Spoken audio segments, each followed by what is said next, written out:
امشب در 24 اعلام 3 ماه وضعیت اضطراری در 10 استان ترکیه. 3 روز بعد از زمین لرزه هولناک در قلب خاورمیانه، شمار قربانیان به بالای 20,000 نفر رسیده. دیدار رابرت ملی و بهمن قبادی در واشنگتن. قبادی گفته به شدت از مواضع آمریکا انتقاد کرده. گفتگو با خود او تا لحظات دیگه. سفر روزنامه‌نگار آمریکایی به تهران و مصاحبه با حسین امیرعبداللهیان. NPR از خشم و استیصال در تهران گفته، وزیر خارجه جمهوری اسلامی اما گفته همه چیز درسته. و گزارشی جدید از تغییرات ایران در کلاهک انفجاری پهپاد شاهد. جمهوری اسلامی به روسیه کمک میکنه که به زیرساخت‌های اوکراین بیشترین آسیب وارد بشه. از واشنگتن دی سی این 24 است با فرداد فرحزاد. بینندگان ایران اینترنشنال در ایران و سراسر جهان سلام به شما. شمار قربانیان زمین لرزه سهمگین ترکیه و سوریه از 20,000 نفر هم گذشته. دبیرکل سازمان ملل خواهان باز شدن مبادی مرزی بیشتری بین ترکیه و سوریه برای ارسال کمک‌های بین‌المللی شده. در میان کشته شدگان زلزله ترکیه، اسامی 3 عضو تیم ملی فوتبال قطع عضو ایران به نام‌های حمیدرضا میرحمدی، مهدی سعیدآبی و حامد مطرودی هم دیده میشه که اجساد اونها بعد از عملیات آواربرداری از یک هتل فروریخته پیدا و شناسایی شده. اتحادیه اروپا اعلام کرده بیش از 1600 امدادگر و بیش از 100 سگ جستجوگر در مناطقی از ترکیه که بیشترین آسیب رو دیدن مستقر شدن که تا به حال جان 36 نفر رو نجات دادن. همکارم نرگس هورخش که امروز در استان شانلیورفا حضور داره از همونجا با ماست. نرگس، اعدادی که داره گزارش میشه تصویری هولناکتر از روزهای قبل هم داره نشون میده. فرداد، آمار هر لحظه افزایش پیدا میکنه. در تازه ترین آماری که وزارت بهداشت دولت ترکیه اعلام کرد تقریبا 1 ساعت پیش، تعداد قربانیان زلزله مرگبار در جنوب ترکیه به بیشتر از 17,400 نفر رسیده. تعداد و میزان آنهایی که زخمی هستند هم به بیش از 71,800 نفر رسیده. اما در کنار این که میزان قربانیان این رویداد افزایش پیدا میکنن، این 10 استانی که زلزله زده هستند بیشتر از 13 میلیون نفر را آسیب پذیر ساخته و تعداد زیادی از مردمی که آسیب دیدن در حال حاضر بی خانمان هستند و در چادرهای اینچنینی که آفاد برای آنها در نظر گرفته شبشان را به سحر میرسانند. بسیار طاقت فرساست به دلیل اینکه این وقت شب به ویژه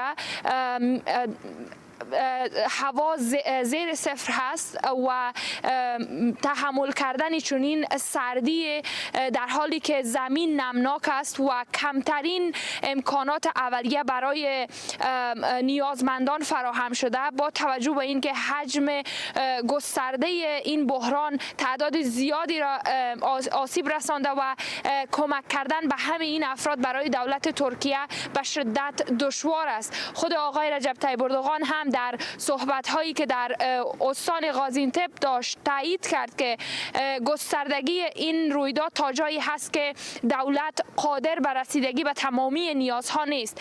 در اینجایی که ما هستیم این ساعت شب بسیاری ها در حال حاضر در زمین نمناک خوابیدن. ما دوست داشتیم که فرصت داشته باشیم و به یکی از این چادرها سر بزنیم، اما به دلیل اینکه زنان و کودکان در آنجا خواب هستن و ناگزیر شدن که این وقت شب بخوابن، قادر نشدیم اونجا بریم. اما هنوز هم کسانی هستن که در همین اطراف آتش افروختن و تلاش میکنن با این آتش های کوچکی که درست میکنن خودشان را گرم نگه دارن. با بسیاری هایی که من در چند ساعت گذشته صحبت کردم، حتی لباس و کالایی که آنها را گرم نگه داره در دسترس ندارن، فقط زیر پتوهایی هستن و چادرهایی که آفات در نظر گرفته و جز این امکانات بسیار اندک چیزی دیگری در اختیار ندارن.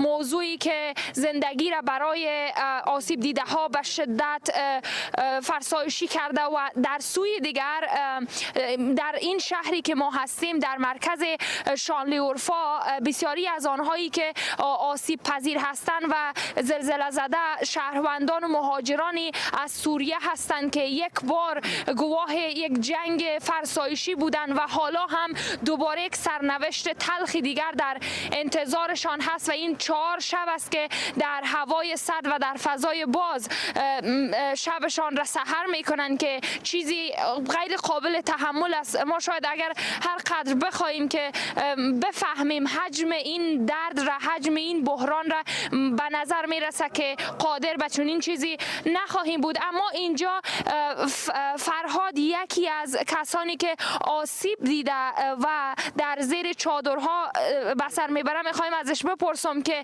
چقدر سخت است بودن در فضای باز اینجا. Vallahi öncelikle tüm Türkiye geçmiş olsun. Hastalık kapılarımıza yaklaştı. Allah tüm Türkiye'nin başı sağ olsun öncelikle. Sonra yardım yani etmeleri lazım. Havalar soğuk. Allah Türkiye'nin başını sağ eylesin.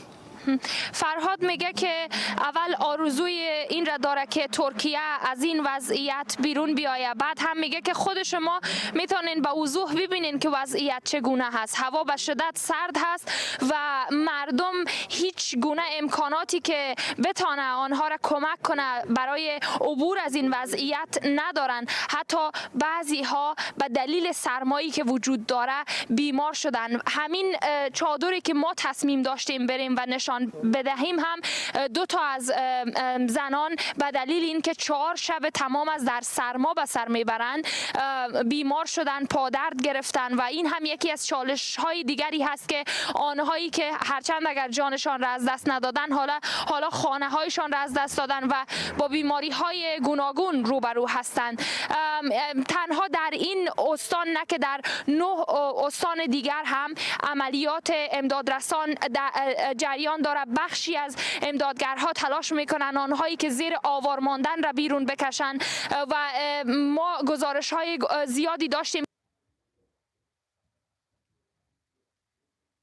خب به نظر میرسه که متاسفانه ارتباطمون با ترکیه با همکارم نرگس هورخش که از یکی از استانهای جنوبی استان شانلیورفا با ما بود قطع شد، ولی فکر میکنم کلیات حرفای او رو شنیدید و دیدید که چه وضعیت دردناکی در نه فقط آنجا بلکه در بخش گسترده از ترکیه در جریان. تصاویر پهپادی رو هم می‌بینید از نقاط مختلف زلزله زده ترکیه. تصاویر آخرالزمانی هست. ساختمان‌های زیادی خراب شده. بالای 20,000 نفر تا حالا جانشون از دست دادن و گمان میره که تعداد این کشتار نه فقط در ترکیه بلکه در سوریه هم افزایش پیدا کنه. خانه‌هایی که سالم ماندن هم ثبات کافی برای بازگشت خانوارها رو ندارن. اگر بتونیم در ادامه برنامه به او برمیگردیم، اما فعلا خبرهای دیگر.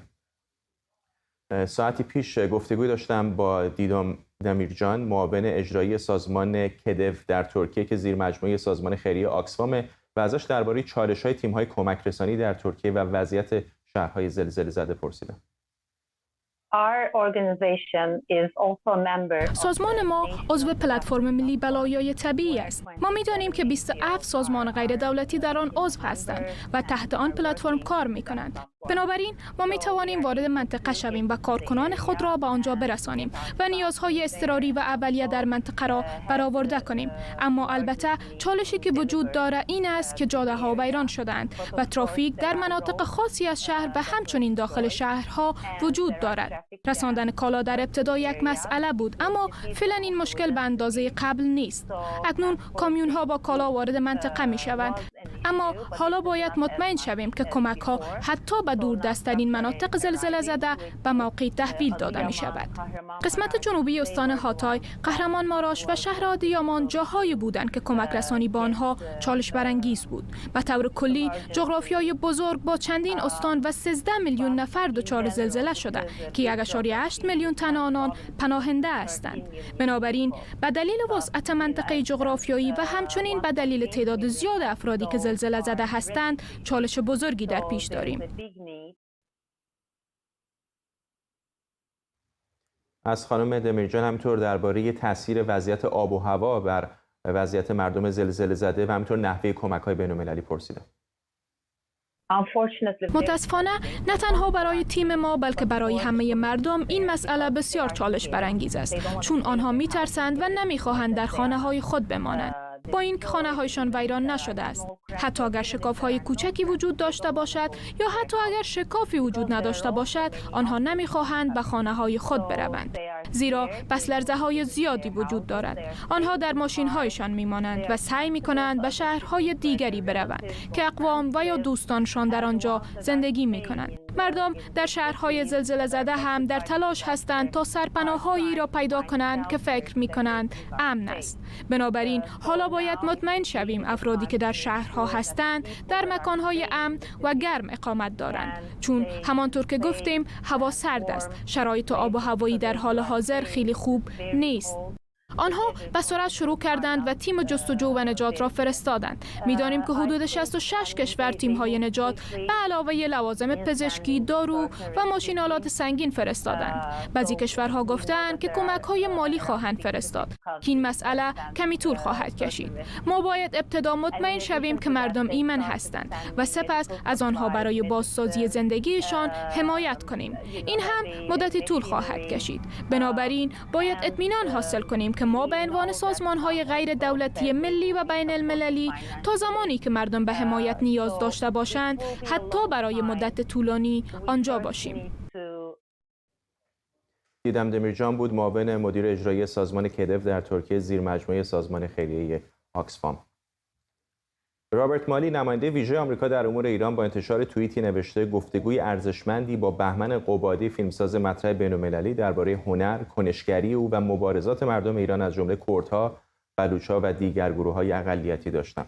بهمن قبادی هم با انتشار ویدئویی در صفحه اینستاگرامش در این باره گفته که در دیدارش با رابرت مالی در وزارت خارجه آمریکا از عدم توجه جدی آمریکا به اعتصاب غذای مرگبار فرهاد میثمی، محبوس بودن هزاران معترض زندانی و تمایل واشنگتن برای پیشبرد برجام به شدت انتقاد کرده.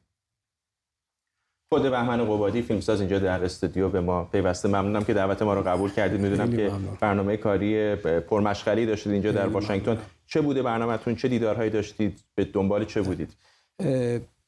با احترام به شما و بینندگان خوبتون، من برای فیلمم اینجا اومدم که چند تا قرار توی لس آنجلس داشتم و اینجا نیویورک که اولین فیلم انگلیسی زبانم رو کار کنم. در یک کار مقدماتیش هستیم که چی بشه و توی فاصله یکی از هم دوستای من متوجه شدن که اینجا هستم.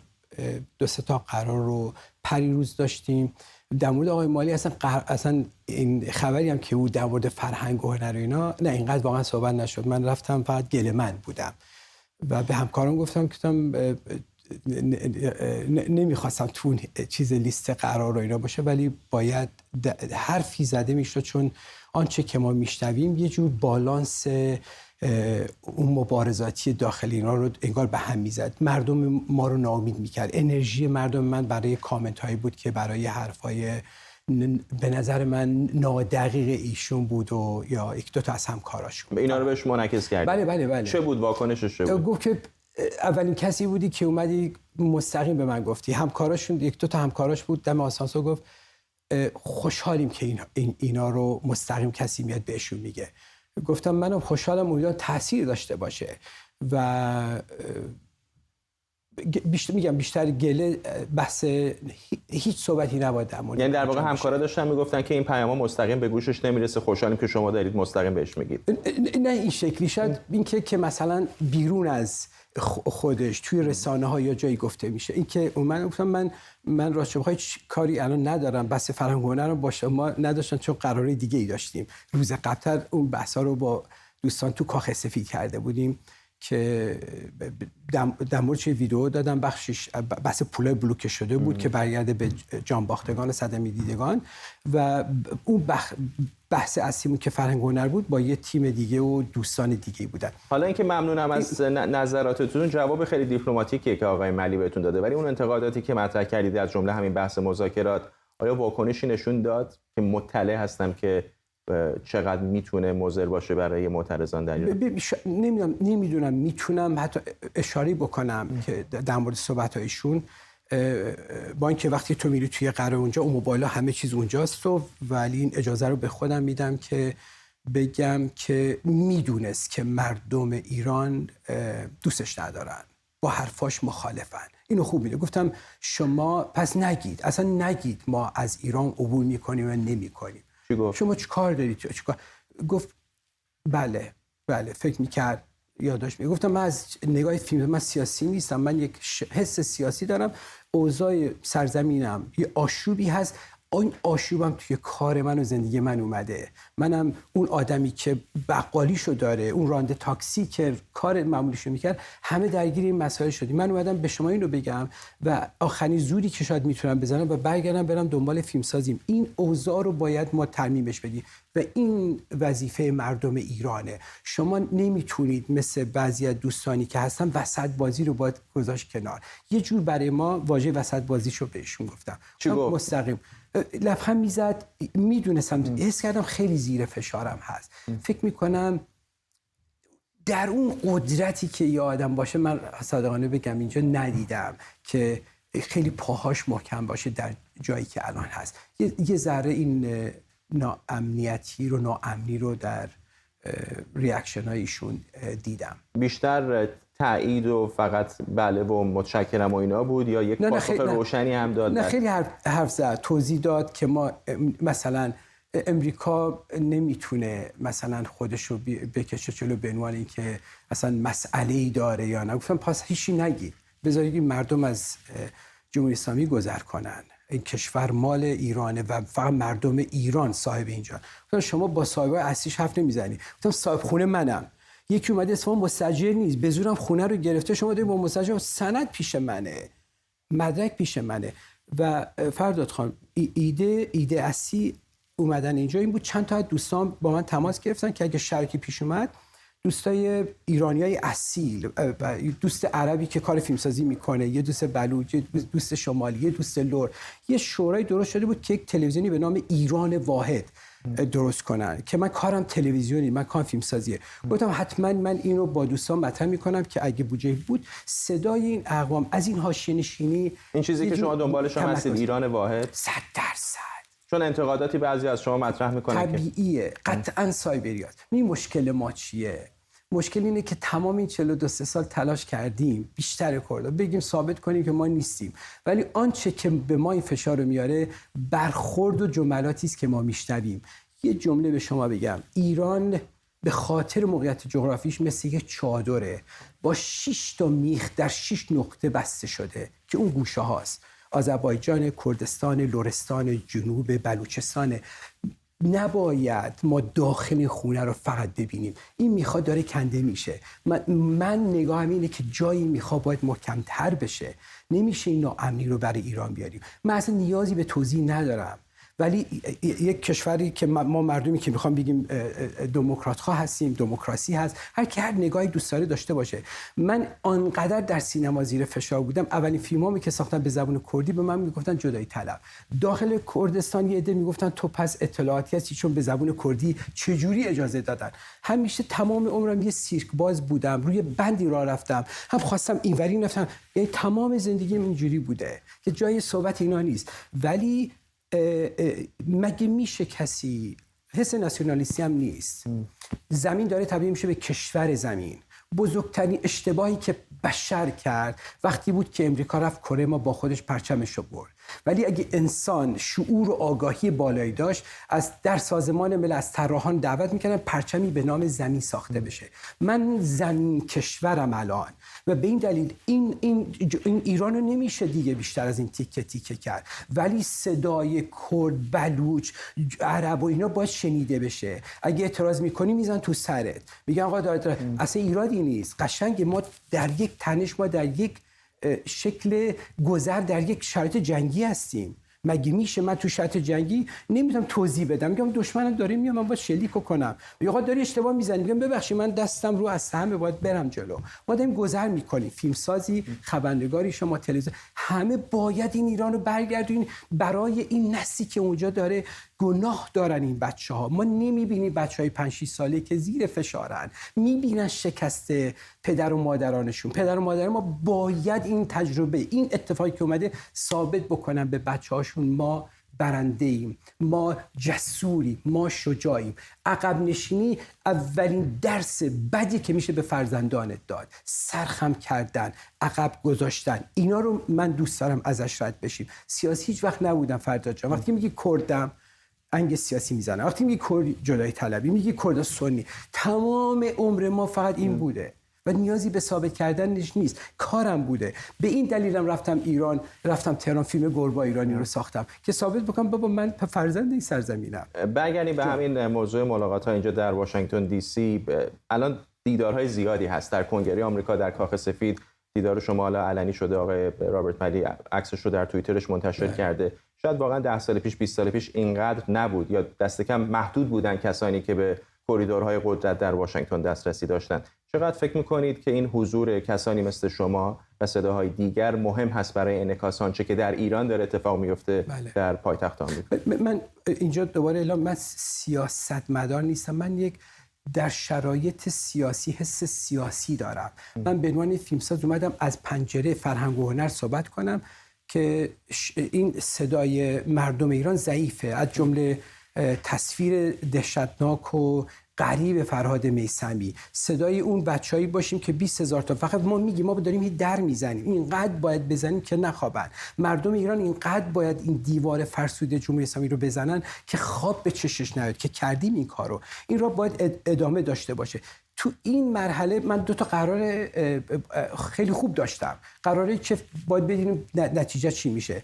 هفته دیگه داریم مثلا با همین دوست تیممون داریم این نخست وزیر انگلیس رو میبینیم. فقط چجوری میتونیم صدای این بچه‌هایی که دیده نمیشن، حتی تو رسانه‌ها کمتر به اینا توجه میشه، چجوری میشه اینها رو صداشون رو قوی تر بکنیم. من از به عنوان فیلمساز، اینجا وزارت امور خارجه داره میخواد فیلم گربه ایرانی رو پخش کنه، من از این فرصت استفاده میکنم بشه 4 تا 5 تا از بچهای دیگر رو معرفی کنم. دعوتی من گفتم من نمیتونم صحبت کنم، کارم هم این نیست. به خاطر با خودم چند تا از دوستای ایرانیمو از قوم‌های مختلف بردم. خیلی با احساس هستی، خیلی پشنت به قول غربی‌ها در مورد ایران حرف میزنی و این احساسی بودن بعضی اوقات حرفایی میزنی که بعد جنجال‌هایی درست میکنه. خودت آگاه هستی بدون شک برش. از جمله همون حرفی من نمیتونم اینو ازت نپرسم چون موضوع مهمی هست. از جمله یکی از ویدیوهایی که گذاشتی در مورد اعراب. بله. بعدش هم یک پاسخی دادی. بله. چه اتفاقی میفته که چنین اظهاراتی میکنی؟ حتما. برلین بودم، یه خبر دیدم، گریه کردم از شرایطی که ما داریم. همون لحظه من معمولا اولین ویدیویی هم که ضبط کردم میذارم.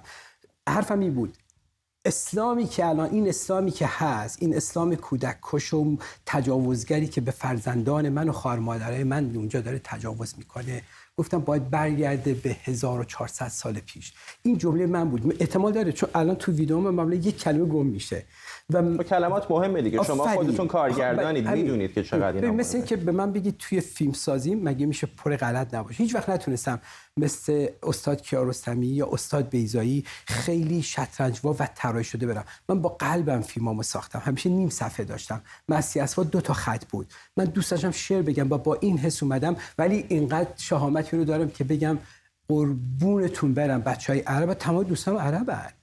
بعد اساسا سینمای عرب پیشرو از سینمای ایران، مگه میشه اینا رو ندید؟ ولی تو حرف میزنی، ما مگه میشه شما اشتباه نمی‌کنید با دوستت، با همسرت، با مادرت میری عذرخواهی می‌کنی؟ برای من ایران مردمم عین برادر خواهرام مادر من هستن. یا آدم مگه میشه خطا نکرد؟ ولی ترجیح میدم توپق بزنم، ترجیح میدم اشتباه بکنم ولی حسمو گم نکنم. یکی به من جاش گفت چرا مثلا گریه میکنی؟ گفتم من گریم مال 10% مال خودم. 90% صدای 15 میلیون آدمایی هستن که تازه افتخار میکنیم به ایرانی بودنمون. و اینجا میخواستم به مردم بگم واقعا 15 میلیون همه رو ایرانی‌ها رو اکثرشون رو دیدم، صداش نمیشنوم. ما تنها شعله امیدمونیم نسل جدیدی که راه رو با کمک هم که باز کنیم برگردیم ایران. گفت چرا پس میگی ایران نمیام؟ گفتم من درخت 37 سالگیمو برداشتم اینجا، به سختی آبش رو پیدا کردم، آب درخت غربت رو دادم. زندگی در غربت اینجا ما گرفته. میرم اونجا بابت سالهایی که از دست دادم غمگینم میکنه. به این دلیل دوست ندارم برم، ولی برای ایران شرایطی پیش بیاد حاضرم دوربین و زندگیمو بردارم برم بجنگم براش. چون کار ما این بوده که افتخار برای ایران بیاریم. وقتی که من نمیتونم توی مرحله افتخاری بیارم، صدام، سینمام، لوکیشنم، مردمم گرفته شده که نمیتونم دیگه فیلم بسازم و به سختی تازه اولین فیلم انگلیسی رو میندازم. خب خیلی اینو نمیدونن.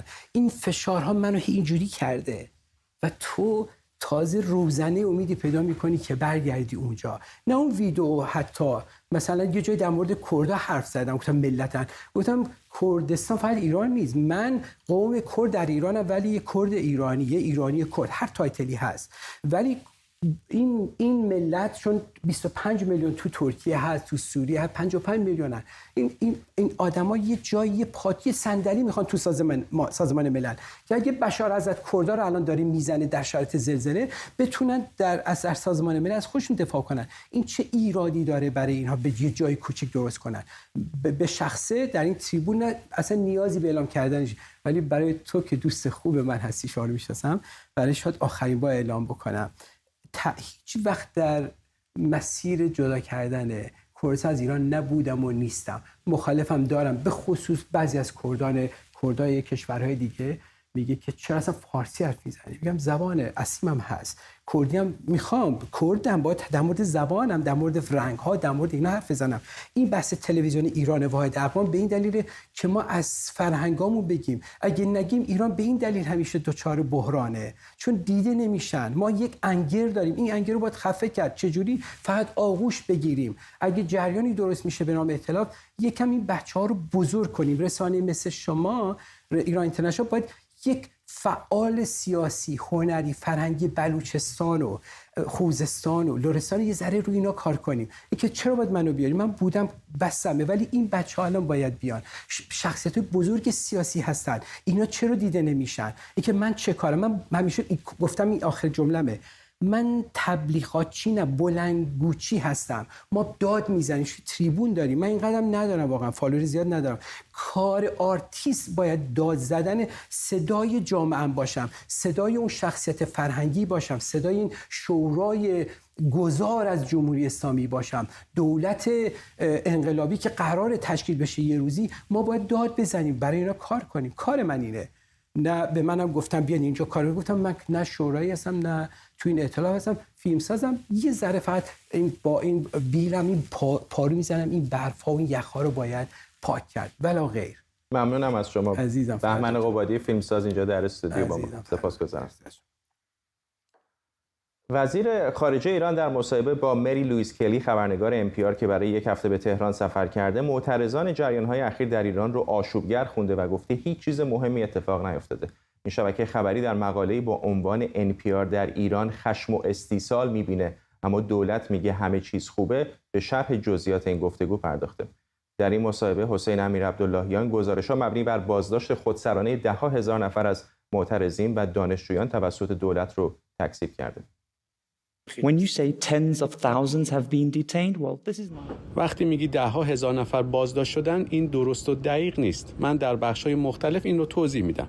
اول از همه هیچ دانشجویی در دانشگاه یا محوطه مربوط به دانشگاه دستگیر نشده. صدها نفر که در خیابان‌ها دست به شورش زده بودند دستگیر شدند. امیرعبداللهیان در مورد تصاویر منتشر شده از سرکوب معترضین توسط نیروهای امنیتی تیراندازی‌ها رو به معترضان نسبت داده و گفته تسلیحات اسرائیلی و آمریکایی که از برخی کشورهای همسایه وارد شده بود در اختیار به گفته او آشوبگران قرار گرفته بود و پلیسی که به تظاهرات رسیدگی کرده اجازه حمل سلاح گرم به گفته او نداشته. وزیر خارجه جمهوری اسلامی در پاسخ به سوال این روزنامه‌نگار آمریکایی درباره گزارش کمیته حمایت از خبرنگاران مبنی بر دستگیری بیش از 90 روزنامه‌نگار گفته از زمان آغاز به گفته او اغتشاشات هیچ خبرنگاری بازداشت نشده.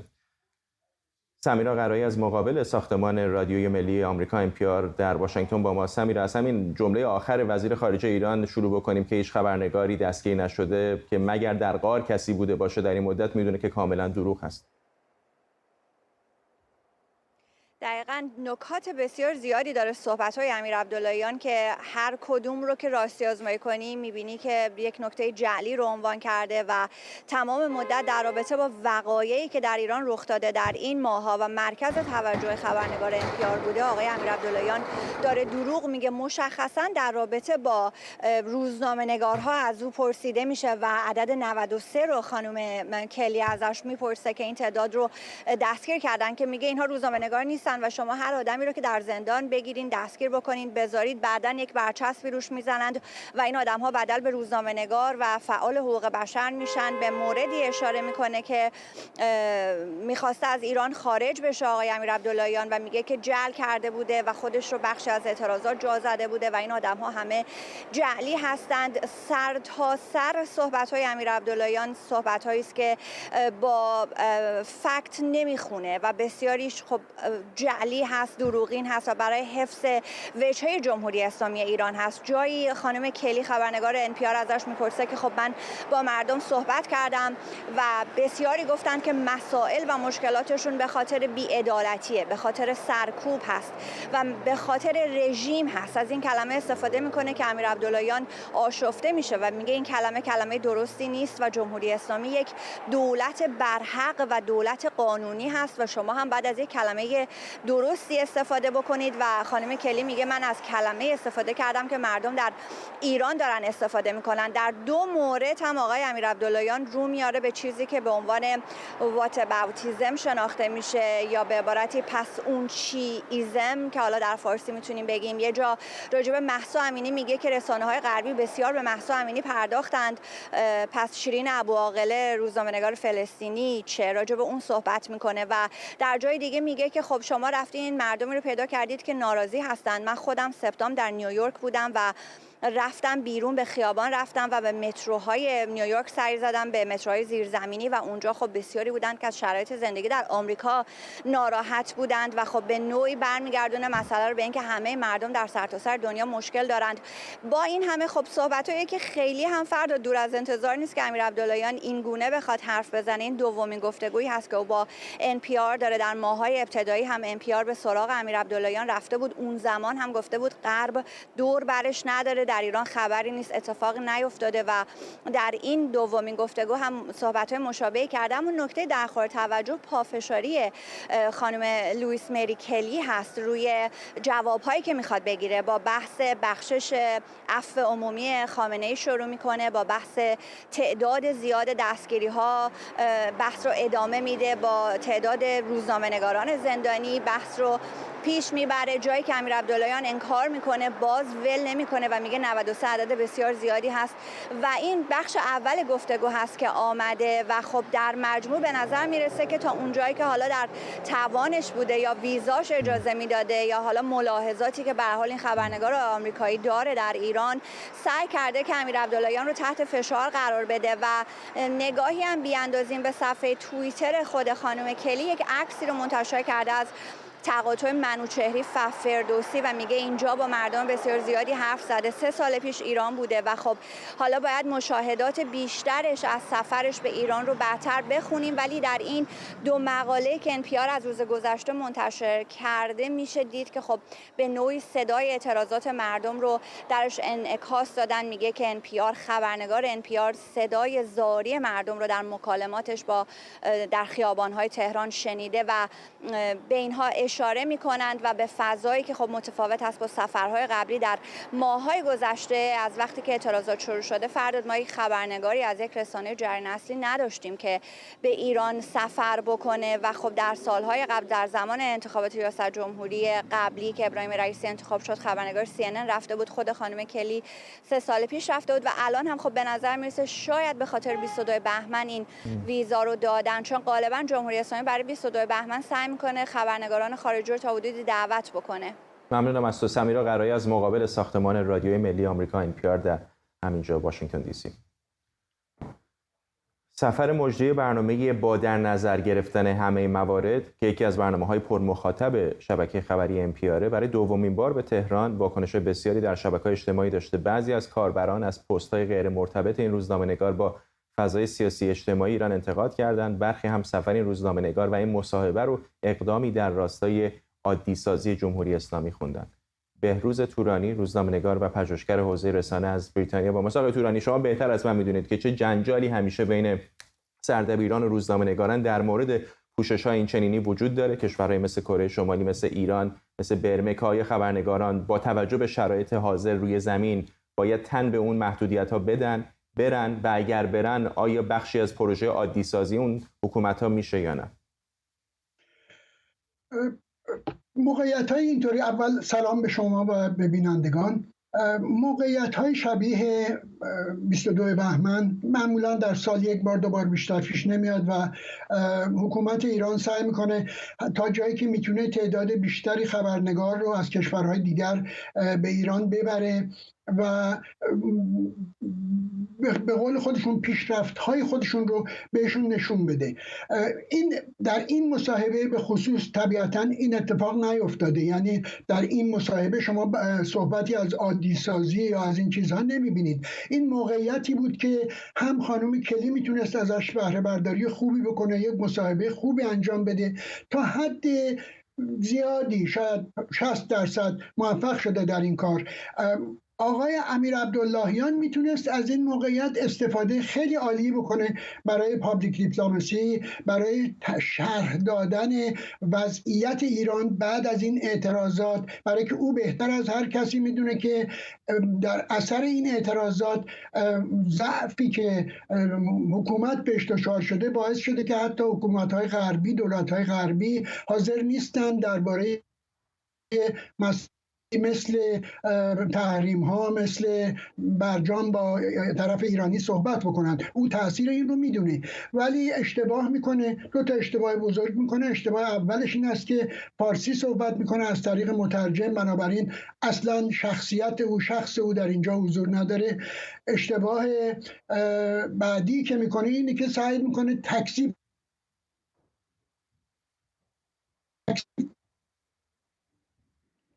آقای تورانی، ارتباطمون با شما به گمانم قطع شد، صداتون منقطع بود. نمیدونم هنوز صدای من رو میشنوید یا نه. به نظر نمیاد که ارتباطمون برقرار باشه. اگر بتونیم امیدوارم در ادامه برنامه. آقای تورانی، فکر کنم ارتباطمون دوباره برقرار شد، بفرمایید. خب اگر برقرار شده که خوبه. عرض کنم به خدمتتون، بنابراین هر آقای تورانی متاسفم، فکر میکنم مجبوریم مصاحبه همه جا قطع بکنیم برای اینکه ارتباط برقرار شده ولی واقعا کلامتون البته الان به نظر میاد بهتر شده. میخواید بفرمایید؟ بله، خانم کلی البته در دو مورد موفق میشه که یکی این که موقعی که آقای امیر عبداللهیان به سبک آقای احمدی نژاد سعی میکنه از او سوال بکنه، خیلی با قاطعیت به اون میگه که اینجا من هستم که سوال میکنم، شما قرار نیست سوال بکنی. و دیگر این که هر بار که آقای امیر عبداللهیان دروغ میگه یا سعی میکنه مسائلی رو توجیه بکنه بهش تذکر میده که واقعیت اینطوری نیست و خود منابع ایران چیز دیگری بیان کردند. ولی به طور کلی نمی شود گفت که مصاحبه شونده و مصاحبه کننده هر دو نمره خوب می گیرند. ممکنه در قسمت دوم که درباره روابط خارجی ایران هست یکی از این دوتا موفق تر عمل کرده باشید. و خیلی کوتاه اگر بفرمایید، همین عکسایی که در شبکه‌های اجتماعی خبرنگار NPR منتشر کردن واکنش‌های زیادی داشته. تصویری از یک فروشگاه در جنوب تهران که داره کره بادوم زمینی میفروشه و خیلی‌ها میگن که این تصویر بخشی از اون پروژه بزرگتر عادی نشان دادن شرایط ایران هست، در صورتی که تصاویر بسیار تکان دهنده تری میشد برای خبرنگاری که الان در تهران هست از اونجا مخابره بکنه. تا حدی درسته، ولی در تهران به هر حال در این لحظات تا یک مقدار زیادی زندگی عادی جریان داره. یعنی به اون شدتی که در خیابون شما فعالیت‌های معترضان رو می‌دیدید مثلا حتی تا یک ماه پیش، الان به اون شدت دیده نمیشه به دلایل بسیار زیاد که جای بحثش در اینجا نیست. ولی تکان دهنده ترین صحنه‌ای که در اینجا شما می‌بینید، من می‌بینم تصویر این این خانم با روسری در دفتر وزارت خارجه و اون برخورد توهین‌آمیزی که باهاشون میشه، خودش میگه در مقدمش که ما پشت درهای متعدد ما رو نگه داشتن، معطلمون کردن، از این اتاق به اون اتاق بردن تا با ما صحبت بکنن. برای وزارت خارجه ایران، جمهوری اسلامی حتی شایسته نیست این رفتار با خبرنگاران. در ضمن آنچه که این خبرنگاران در مصاحبه هاشون میگیرند و بیان میکنند در اون موقع، اون چی جاییست که حد اکثر خواستهای مقامات ایرانی درش بیان میشه، همچنان که بیان شد تمام تکذیب‌های آقای امیر عبداللهیان. تقریبا در 100% موارد این خبرنگارها بعداً مقاله‌ای می‌نویسند، گزارشی یا شرحی از سفر خودشون می‌نویسند که در اونجا می‌شود با موشکافی بیشتری به این پرداخت که حالا این خانم خبرنگار عادی سازی کرده یا واقعیت رو درست بازتاب داده یا نه. ممنونم از شما. بهروز تورانی، روزنامه‌نگار و پژوهشگر حوزه رسانه از بریتانیا با ما. CNN بر اساس گزارش یک نهاد تحقیقی به نام پژوهش جنگ افزارهای منازعه میگه جمهوری اسلامی کلاهک انفجاری پهپادهای شاهد رو به گونه‌ای برای روسیه تغییر داده تا آسیب حداکثری به زیرساخت‌های اوکراین وارد کنه. بر اساس این گزارش جمهوری اسلامی 10 قطعه فلزی کوچک به کلاهک پهپاد شاهد اضافه کرده که هنگام برخورد به هدف شعاع بزرگتری رو تخریب میکنه. علاوه بر این 18 خرج کوچک دور این کلاهک‌ها کار گذاشته شده که به گزارش این نهاد وقتی در اثر انفجار ذوب میشن میتونن زره رو سوراخ و نوعی اثر انفجاری 360 درجه ایجاد کنن. هوشنگ حسنیاری، تحلیلگر سیاسی و امنیتی با ماست. آقای حسنیاری، این تغییراتی که در ساختار کلاهک‌ها دارن ایجاد میکنن چقدر میتونه بازی رو برای این پهپادها عوض کنه؟ قهرمان ایران، ببینید از زمانی که روسیه شروع کرد به استفاده از این پهپادهای جمهوری اسلامی تا مقداری توانست حداقل اون شود که تغییری در مسیر جنگ بده، به این معنا که هرچند ناچار شد روسیه که به بخشای مهمی از خاک اوکراین رو که در اشغال داشته به اوکراینی ها واگذار بکنه، ولی توانست با کمک این پهپادها حملات شدیدی رو بر زیرساخت‌های انرژی، منابع آب، بیمارستان‌ها، مدارس اوکراین وارد بکنه و به همین خاطر هست که میلیون‌ها اوکراینی امروز از گرما، از آب در شرایط بسیار سخت زمستان برخوردار نیستند. بنابراین این پهپادها توانستند تا حد زیادی به روس‌ها کمک بکنند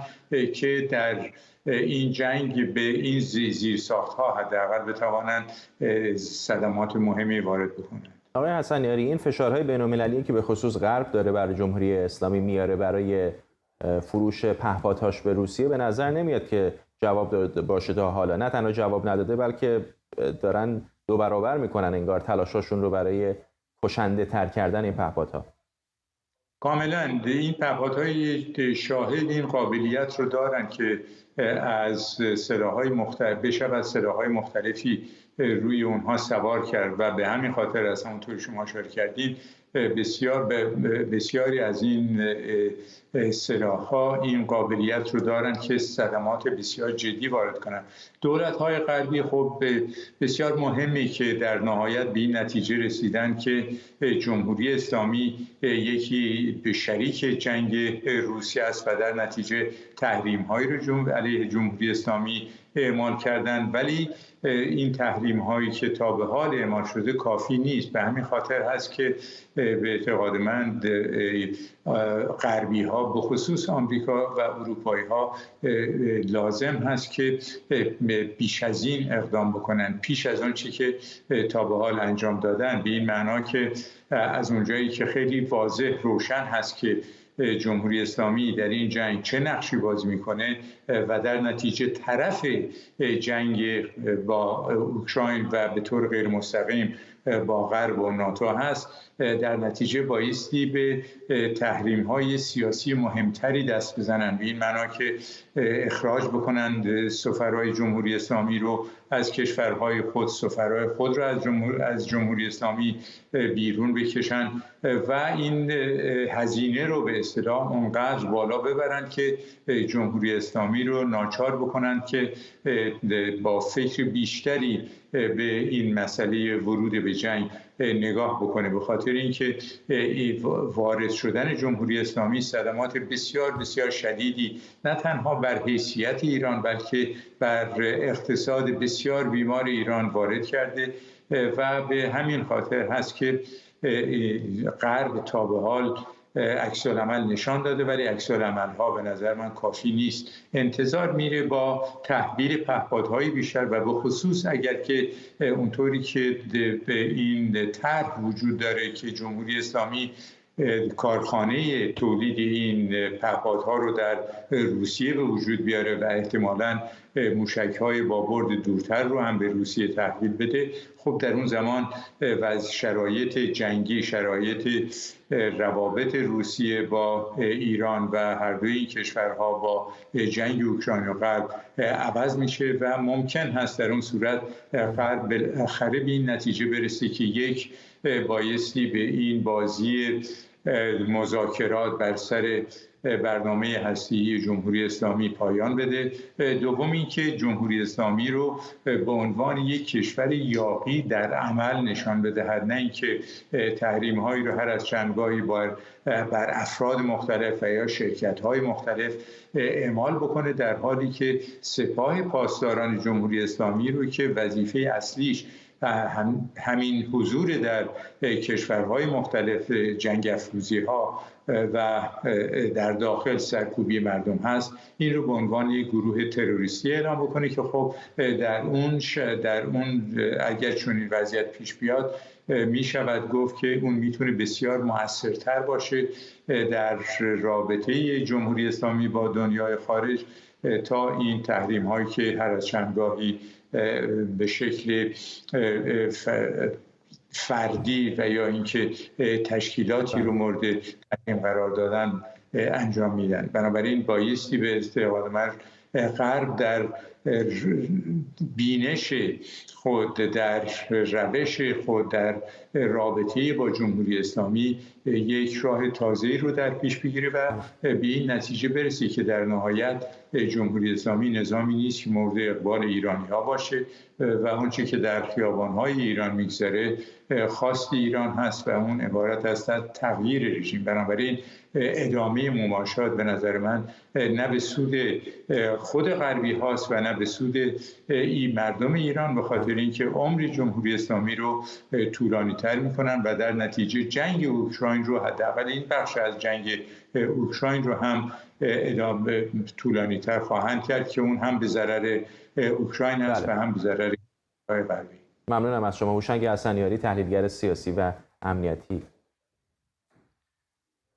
ولادیمیر زلنسکی رئیس جمهوری اوکراین در ادامه سفر اروپاییش در نشست ویژه شورای اروپا شرکت کرده. در این نشست 2 روزه سران کشورهای اتحادیه اروپا حمله نظامی روسیه به اوکراین و پیامدهای اون رو هم بررسی می‌کنند. رئیس جمهوری اوکراین در پارلمان اروپا در بروکسل هم حاضر شد و از اتحادیه اروپا خواست که ارسال تسلیحات به اوکراین رو سرعت بدن. زلنسکی گفته ما فقط از خاک خود دفاع نمی‌کنیم بلکه از خانه اروپایی خود دفاع می‌کنیم.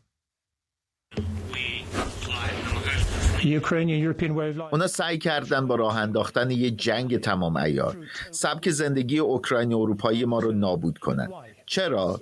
به خاطر اینکه بعد از نابود کردن سبک زندگی ما، آنها میخوان سبک زندگی اروپایی رو هم از بین ببرن. یعنی تمام 27 عنصر سبک زندگی اروپایی در 27 کشور عضو اتحادیه اروپا. ما اجازه این کار رو نخواهیم داد. این جنگ تمام عیار که روسیه به راه انداخته تنها به خاطر قلمرو در اروپا نیست. خطرش اینه که یک دیکتاتور وجود داره که از تسلیحات عظیم دوره شوروی برخورداره و از رژیم‌های دیکتاتوری مانند جمهوری اسلامی اسلحه میگیره. برای اینکه بتونه به این شکل بجنگه، کرملین عامدانه قدم به قدم و سال به سال تلاش کرد ارزش‌های ما در اروپا رو از بین ببره. ارزش برای جان انسان‌ها در روسیه به خاطر مقامات این کشور نابود شده. هیچ کس اونجا ارزشی نداره به غیر از کسانی که در کرملین هستند. رژیم روسیه از هر نوع عدالت اجتماعی و تنوع متنفره. آنها روی بیگان هراسی سرمایه گذاری میکنند و میخواهند آن را در قاره ما عادی کنند. آنها میخواهند واقعیات غیر انسانی دهه‌های 30 و 40 قرن گذشته را امروز به واقعیت تبدیل کنند. جواب ما به آنها نه است. ما از اروپا در برابر ضد اروپایی ترین قدرت جهان دفاع میکنیم. وزیر خارجه اسرائیل از همتای بلغاریش خواسته تا با حمایت از اورشلیم از اتحادیه اروپا بخواد که سپاه پاسداران رو به عنوان یک گروه تروریستی معرفی کنه. به گزارش شبکه I24، الی کوهن وزیر خارجه اسرائیل با همتایان بلغارستانی و رومانیاییش درباره تشکیل یک جبهه مشترک علیه جمهوری اسلامی گفتگو کرده. منشه امیر، کارشناس مسائل خاورمیانه از اورشلیم با ماست. آقای امیر، فکر میکنم این اولین بار هستش که به صورت عیان میبینیم که دارن از دیپلماسی با شرکای غربی، شرکای اروپاییشون استفاده میکنن اسرائیلی ها که اتحادیه اروپا هم سپاه پاسداران رو در فهرست گروه های تروریستی بذاره. نه، مسلماً نخستین بار نیست. شاید بشه گفت نخستین بار هنگامی بود که آقای نتانیاهو در اولین سفر خارج از کشور با آقای مکرون در پاریس دیدار کرد و در واقع و پیشنهاد جبهه واحد رو مطرح کرد. در واقع الان سالیان درازه که اسرائیل تلاش میکنه به ویژه از طریق تماس و گفتگوهای محرمانه با ایالات متحده که بیاید و یک جبهه واحدی رو تشکیل بده. واحد به این معنی که سیاست واحدی رو در پیش بگیرن و سیاست واحد از دیدگاه اسرائیل این است که همشون به این نتیجه برسن که جز گزینه نظامی راه حل دیگری برای جلوگیری از اتمی شدن رژیم ایران وجود نداره. مقصود من تروریستی اعلام کردن سپاه پاسداران در اتحادیه اروپا بود. در مورد تروریست اعلام کردن هم ما می‌بینیم که پارلمان اروپا تصویب کرده، شورای اتحادیه اروپا تصویب نکرده، تردید داره و در همین مورد هم آقای نتانیاهو با آقای مکرون گفتگو کرد. اسرائیل با بلغارستان روابط ویژه‌ای داره و با رومانی هم روابط دوستانه‌ای داره. صحبت از دو کشوری است که در شرق اروپا قرار دارند، از نظر اقتصادی ضعیفند، از نظر جهانگردی بسیار به جهانگردانی که از اسرائیل به بلغارستان میرن نیاز دارند. به تجربیات اسرائیل برای آبیاری، کشاورزی، دامداری و حتی پزشکی نیاز دارند و الی کوهن وزیر خارجه اسرائیل این واقعیات رو در نظر میگیره و مستقیما با وزیران خارجه اون دو کشور تماس میگیره و میگوید که بیایید و به جبهه واحد علیه سپاه پاسداران و برنامه‌های اتمی رژیم ایران بپیوندید، به ویژه آنکه بلغارستان به عضویت شورای حکام آژانس بین المللی هم در آمده و این میتونه برای اسرائیل یک اهرم فشار باشه، همان گونه که آقای الی کوهن پاسدار شد از بلغارستان که سیاست فعالتری رو علیه اتم ایران در پیش بگیره. بفرمایید. ممنونم از شما. منشه امیر، کارشناس امور خاورمیانه از اورشلیم با ما. و ممنون از شما که ما رو در بخش اول برنامه 24 همراهی کردید. این برنامه رو کمی دیرتر میتونید در یوتیوب ایران اینترنشنال و وبسایت ما با آدرس iranIntel.com ببینید. برنامه رو با تصاویری زنده از کاخ سفید به پایان میبرم.